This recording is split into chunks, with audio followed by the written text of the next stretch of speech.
Good morning, everyone on the webinar. If you're watching on Facebook Live and you can't see my slides, then jump in and grab the link because you can register so that you can actually be on the actual webinar. So for those that are on the webinar, good morning, and looking forward to sharing this information with you. It's a big topic, right? What is fear? So let's start the slides and I'll tell you. I've got to work out one of these days how to start it so that it doesn't so that it comes up professionally, but I don't know how to do that. So one of these days I'll work it out. Okay. My throat just decided to play up. So this morning is a dose of sunshine. I do this every Monday morning. And this is the last webinar link, so I've got to make another link or work out how to keep this one continuing, because I do know that quite a few people watch this. So let's jump straight into it. So for those, today we're going to be talking about what is fear, and it's such a big topic that I'm just briefly touching on it because there's so much information about that particular subject, but let's jump into it straight away. So for those that are watching for the first time, my name's Elizabeth Eleanor. I live in Sydney at the moment, but I lived in Far North Queensland for like 17 years, I think it was. And I was a remedial massage therapist for 20 plus years. And I do energy healing and mentoring for women now, and I have done that for I worked with men and women for about 8 years. I've been doing that. However, I didn't always do that. I wasn't always strong and empowered and a person that had the confidence to go through this process. So I was gripped by fear, as a lot of people were as children. We were brought up, good morning, Beck. We were brought up not believing in ourselves unconsciously. I think our parents just followed the rules of the game that we were taught when they were being, bringing up their kids. I remember my mum saying there was no books when she was around. I just realised that there's a really bad background in my Facebook Live, but anyway, that's not what you're looking for. And so I had a lot of fear. My dad was sick on the kidney machine, and my mum worked all the time, and because of that she was tired and stressed all the time, and so she was grumpy, and I was scared. I had two brothers that were a lot older than me, and so I remember them more as teenagers than younger than that. And as teenage boys are, they can be quite full of testosterone, and they were aggressive at times, and there was a lot of fighting and yelling and screaming in my house. I remember ducking because someone threw a brush that went through the window and broke the glass. I could go into the stories of how bad my childhood was. However, it's all gone now, and I can see that it was an experience. But when you're that age, it's a fearful thing, and it gets stuck in your cells. Fear gets stuck in your cells, and if you haven't had the opportunity to work on yourself or understand why you want to work on yourself, then it can still be in your cells, and you're actually governed by it, and you're not even aware of it, right? So fear is the destroyer of greatness. We were all destined to be great, to shine our light. And so there's two sort of forms of fear. There's a socially oppressed. So that's, I'm afraid to chase my dreams because others will judge or reject me. And then there's a self-oppressed, where I can't chase my dreams because I might fail. I might not be good enough. So let me know which one you feel has governed you the most throughout your life. Have a real think about that, because, you can be oppressed by both of them, really. but one of them will be sort of the primary one where you're oppressed by yourself and not feeling good enough, or you're concerned about the outside world and what they will think of you and whether you will fail in their eyes, right? So fear is the thief of humanity's light. Now, we are actually have a built-in mechanism, our amygdala in our brain, that is the fight or flight part of our brain that tells us, be careful because there might be a tiger outside of the cave that will eat you alive. And so at one stage, our brain and our mind actually kept us protected and kept us safe from harm. But as the tigers went away and we became industrialized nations, or not as nomadic as we were before, there was a lot of comfort that happened in our homes. And we became safe, we were protected, we had a home, we had food, we had clothing. All of these things became the norm in our life.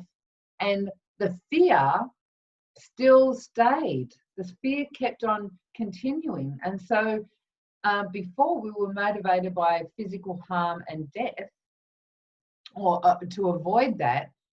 But now we're more often fleeing from ourselves than from actual danger.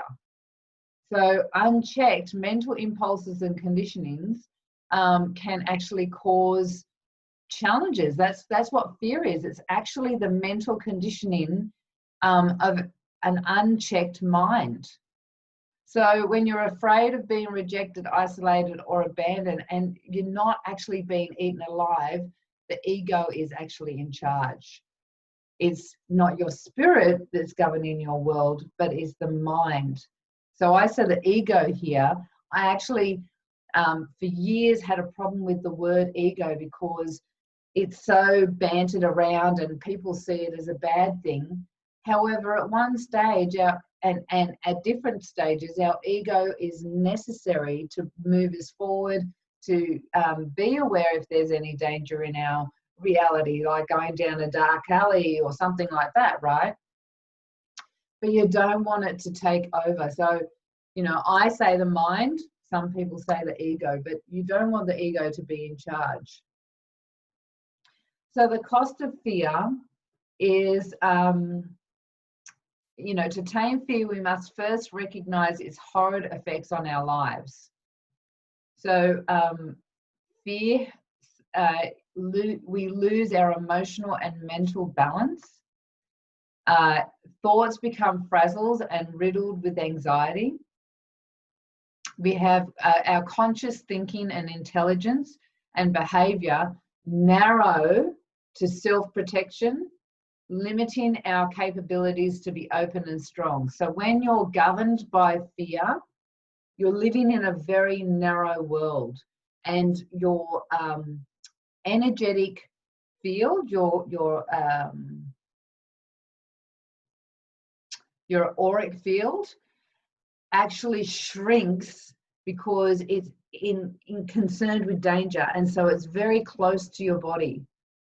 And therefore, when you're not in that, then your auric field can actually expand and you can actually govern your world a lot better. But when you're in fear, you don't know that, and you're protecting yourself and you're close to yourself, and you're very concerned and reading the dynamics of the reality around you from your mind instead of from your spiritual awareness.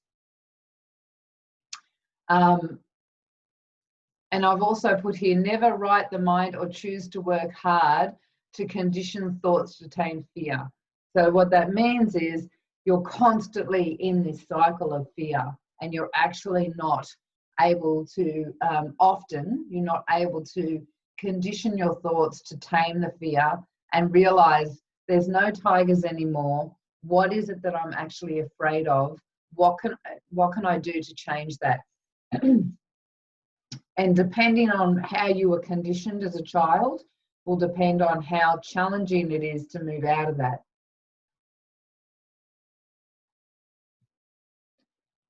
So fear rules us only if we let it. So we can choose to activate it or not activate it. Like, how does a firefighter enter a burning building? Or, you know, someone that hasn't worked for a long time go for that first interview? There's so many examples that I could give of people that are anxious about something and do it anyway. It's a matter of controlling your mind and your thoughts and actually moving through them. I actually think I saw someone here. There's 2 people on the chat and I haven't socially. Yeah, feel like it's both, just in different situations. Yes, Diane, I totally get it. Yeah, it depends on what's going on in our world, right? And as I said, we're sort of governed by that situation, and without even realizing it, we have to be conscious of it. Hey, Adele, how you going? Good morning, good morning. So if fear is winning in our lives, it is because we simply keep choosing it over our other impulses to be strong or bold or great. And sometimes we don't even know how to do that because we're being caught up in this cycle of fear, concern, worry, doubt, all of those lower vibrational parts of ourselves. And through that process, we don't know how to get out of that loop. We haven't been trained. We haven't been able or thought to seek someone that can support us, to grab us and move us out of that, to shed some of that information that's causing you to be scared of the tiger outside that's not there anymore.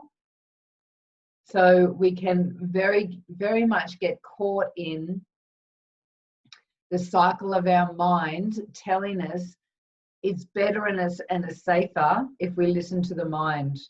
And one of the challenges with the mind is that the mind tends to think that if we don't listen to it, it will die. So the ego, you know, when I was doing past life regressions up in Far North Queensland, I was actually doing them one-on-one in person with people at my house. And I found this pattern. I discovered that after a while, I realized that what I was doing was actually working with the ego. And that ultimately, after stripping a few past lives, that ultimately we would get to a conversation where a part of that person's, whether it was a past life or it was like a imaginary imagery, that doesn't really work, but you know what I mean, where I would be having a discussion with an energy that was very concerned about letting go of control because it thought that it would die if that was the case. And I would end up just having a conversation with this energy and saying, you will not die. You still have a role. We still need you. You're just going to transform. Your role will be different and it's still needed. You're still important. And that would break through the process of whatever we were going through, and there'd be a transformation in that person's life because the energy was so strong holding on to its survival. But once it realized that it wasn't actually going to die, it was actually going to be transformed instead, there'd be a massive shift in that person and miracles would happen. It would be amazing. So where is fear governing your life? What is fear doing in your reality on a regular day-to-day process? As anyone that's watching, a lot of you have already been watching me for a while, and I have a thing called the three powers. And power and powerless, the biggest challenge with that game is yourself and your mind, your higher, well, not even your higher self, because your higher self doesn't play the game at all. It's completely out of the picture. And when you tune into that, there is no powerless game. But when you're in that process of letting your mind dictate what you need to do in your life and keeping you safe and comfortable instead of pushing through and ultimately moving into a new form of growth, then that's the ultimate, when you see that the powerless is actually about your mind and you, rather than another person and you, because it's the mind that's dictating often, stay safe, keep comfortable, this is better for you, all of those things, or you're not good enough, like all the bad things, right? You're not good enough, you can't do that. What if you fail? What if you succeed? Oh my gosh, that's a big one. What if you succeed and can't cope with it? What if you're seeing? All of those things are parts of the thought process of keeping you safe, and yet ultimately keeping you completely diminished, completely shrunk down and not seen. You know, in the Bible, for those that have watched, hey Christine, for those that have watched me for a while, they know that even though I'm not religious, I did read the Bible. Maybe it was a couple of years ago now. It was definitely the beginning of last year, maybe the year before. There's a part in the Bible that most people know, whether you've read it or not. The meek will inherit the earth. And yet, if the meek are being dictated to and governed by their mind, they're not taking up their role. They're not going to inherit the earth because they're being controlled. And so it's really important to be aware of what your mind is doing and the fear that it will keep and control in your life. So have a think about it, and how often you let your mind tell you what needs to happen for you and to keep you in control, like controlled, so that you don't shine brightly, so that you don't move forward, so that you don't take up the sword and follow your dreams and your desires. What is your mind doing, and are you listening to it? So I want to finish with fear. Fear wins or freedom wins? So which one are you going to choose? Are you going to choose fear, or are you going to choose freedom? Because in any given moment, you've got the opportunity to choose. And yes, it might be more challenging for some than others, depending on your environment and depending on your upbringing and depending on how much you've got to break free, like how much you've worked on yourself before or not worked on yourself before, whether you've delved in and broken some of that and stripped some of that energy already, or if you've got lots of baggage. I've got a quote here from Brendan Burchard: "A great maturity opens in the human psyche when we accept that we can control our impulses by conditioning our thoughts, and that we alone are responsible for our emotions and reactions in life." Because you get to this point, this is me now, that was Brendan Burchard, you get to this point where you're responding to life rather than reacting.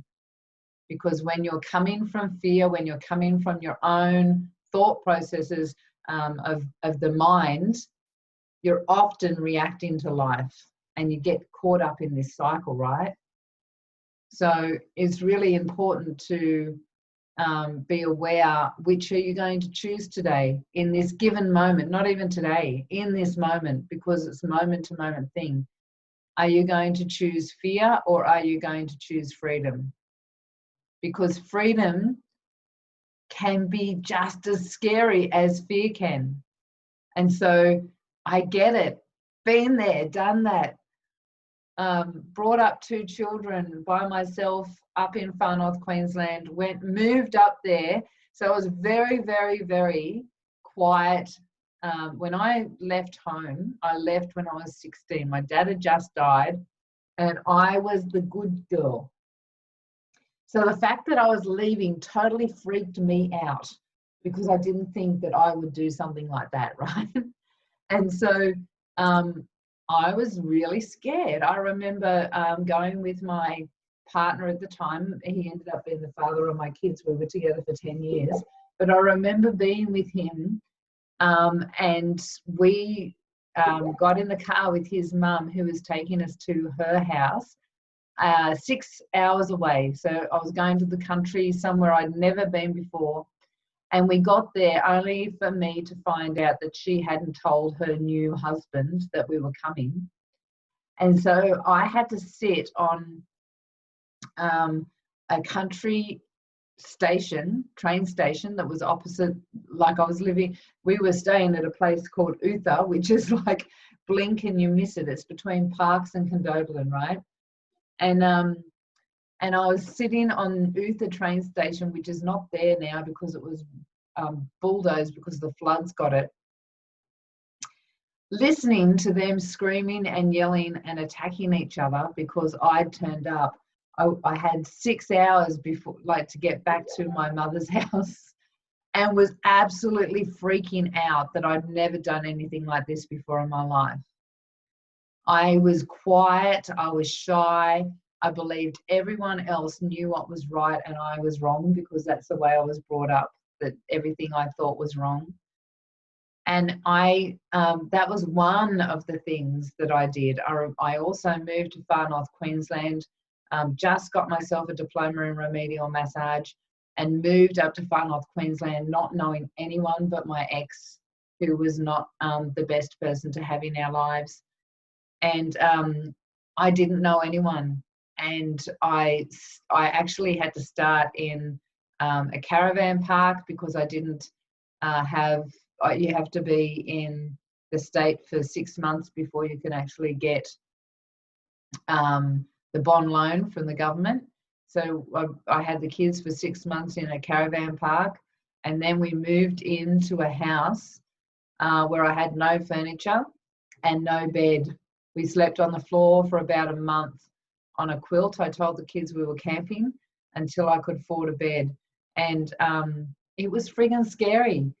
And I got past it. I moved through it.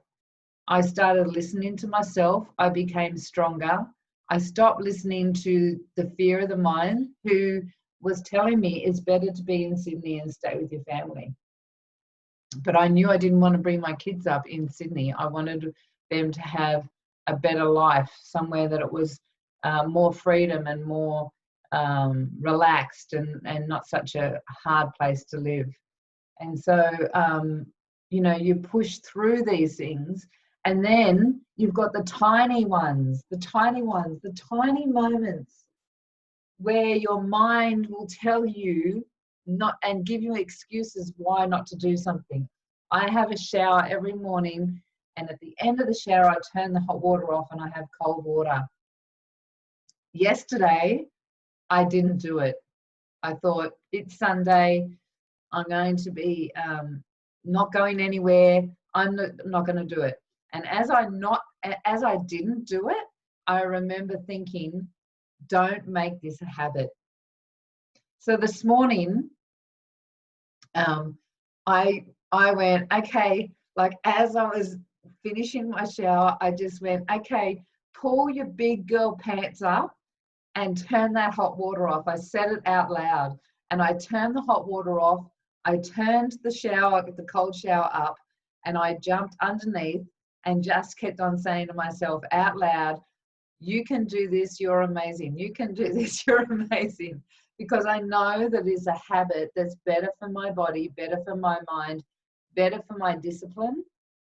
And so I don't want to get into the habit of not doing it and listening to my mind instead. So have a think about that, guys. Where are you when it comes to fear and freedom? What are you allowing your mind to govern your body with, or your system? And are you choosing freedom instead? Are you choosing growth? Are you choosing to inherit the earth? So if you're watching the webinar and you have not connected with me on Facebook, there's this QR code, that little fuzzy thing in the middle. If you get your phone, you can actually put the camera on it, and it's really cool. It comes up with Messenger, and you'll be able to connect with me on Facebook. For those that are watching on Facebook, you're already on Elizabeth Allen or Spiritual Warrior. Thank you so much for watching. And if you are allowing the fear or the mind to take control of what's going on in your life, and you want to have a quick conversation about it and how to change that, I do have 30-minute chats that if you're interested, just put yes please in the comments, and I can send you the link so that you can book in. They're free, they're complimentary, and we can have a discussion about where you are now and where you want to be instead, and see if we can come up with an action plan to support you through that. And once a month, I have a meetup that's also free. This month is actually called The Art of Belonging. Is online and is on tomorrow night. So tomorrow night, 6:30, if you're interested in the meetup, then just put, you too, Diane, thanks for watching, hun. Just put meetup in the comments below, and I'll be able to send you the link for that as well if you haven't already registered. And this is the last link for this time at 8:30. I would love to know, because there'll be people watching the watch party on the other pages as well. So if you're on Women of Light, I'm New Now community, or Awaken the Lioness private Facebook group, and this time doesn't suit you, I would love to hear when would work for you instead. Mondays are the best days for me, because I actually make it that I don't have any clients on a Monday, so I can keep up with what I'm doing. So Mondays is the best day, but at what time of day, I would love to know, because we just thought we'd check out how we'd go with 8:30 in the morning. However, maybe it's not the best time for people, because I've had a couple of people message me and say, I'm on my way to work, or I'm already at work and really want to watch live. So if this time doesn't work for you, please let me know, and I'll see you know, the consensus of when is the best time for people, and see if we can serve you the best way. So let's have a look here. Most of my life in fear, now choosing freedom. Great message. Thank you. Thank you, Del. Meetup, not sure if registered. 8:30 a.m. is great for me. Excellent, Diane. Glad to know. And I'll get my assistant to send you the meetup link, Diane, so that you can register for that tomorrow. Okay. Thank you so much for watching. And what are you doing to start the week off? Monday, good for you too, Del. Excellent, excellent. Monday is a wonderful time to reflect on what you're doing for the week, and really put some purpose into where you're heading and what growth you're doing. Not just what you're doing, but what's your growth for the week. So a really good way to look at the Monday and make some notes of where you're heading and what you want to achieve this week. So take care. So I'll say hello, or I'll say goodbye to everyone on Facebook. Have a good week, and I'll see you later. And for everyone on the webinar, I'm going to do my best to see if we can keep this link going, but I'll let you know as we go. And I think I did really well, because Irene's just said good morning on Facebook, so I think I'm at 8:30, at 9 o'clock, so half an hour. Thank you, everyone. Have a wonderful, wonderful time. I'm going to stop sharing. and I'll stop recording. See you later.